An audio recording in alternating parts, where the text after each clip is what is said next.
पढ़ो वृक्ष। तो आज के लेक्चर में हम विटामिन बी को ही कंटिन्यू करेंगे। आगे पढ़ेंगे हम फॉलिक एसिड के बारे में। जो फॉलिक एसिड डेरिवेटिव्स होते हैं वो एक important single carbon transfer reactions में होते हैं। वो किस चीज़ के लिए ज़रूरी होते हैं? सिंथेसिस ऑफ डीएनए के लिए। तो जो फॉलिक एसिड होगा वो एग्जिस्ट करता है अलग अलग डेरिवेटिव्स में, जिसको हम बोलते हैं फॉलेट्स।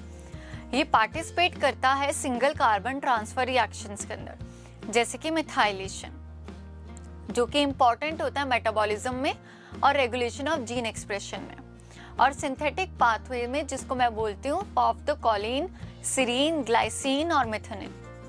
तो जो फॉलिक एसिड होते हैं किस चीज़ के लिए ज़रूरी होते हैं? ताकि प्यूरिन्स की सिंथेसिस हो पाए, पिरामिडीन्स की और थायमिन की, और इवन सिंथेसिस कर पाएंगे न्यूक्लिक एसिड्स की। तो जो पॉलीमॉर्फिज्म्स होते हैं वो किसके साथ एसोसिएटेड हो रखे होते हैं? 5 to 10 methylene tetrahydrofolate reductase gene के साथ। ये की एंजाइम होता है जो कि फॉलेट मेटाबॉलिज्म में होता है, और ये किस चीज़ के साथ एसोसिएट होता है? Such as a colon cancer, spina bifida और एडल्ट एक्यूट लिम्फोसाइटिक ल्यूकेमिया। जो फॉलिक एसिड होता है फिजियोलॉजिकली इनएक्टिव होता है, और तब तक इनएक्टिव रहेगा जब तक वो रिड्यूस ना हो जाए डाईहाइड्रो फॉलिक एसिड के अंदर। तो इसके मेन फॉर्म्स होती हैं 5 methyl tetrahydrofolate and N10 formyl tetrahydrofolate polyglutamate derived हो रखे होते हैं N5-METHF से, और जो कि प्रीडोमिनेंट होते हैं फ्रेश फूड के अंदर। पॉलीग्लूटामेट से पहले ये सारे के सारे क्या हो जाएंगे?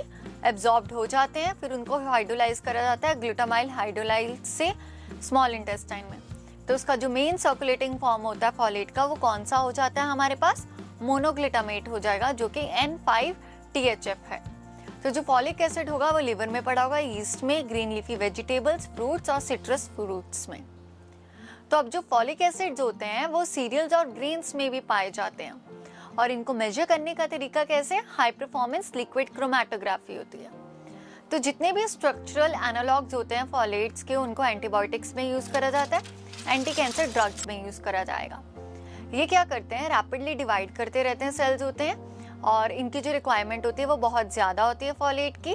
और किस चीज़ के लिए ज़रूरी होते हैं? प्यूरिन्स की सिंथेसिस के लिए, पिरिमिडीन थायमिन के लिए, और सारे के सारे डीएनए सिंथेसिस के लिए।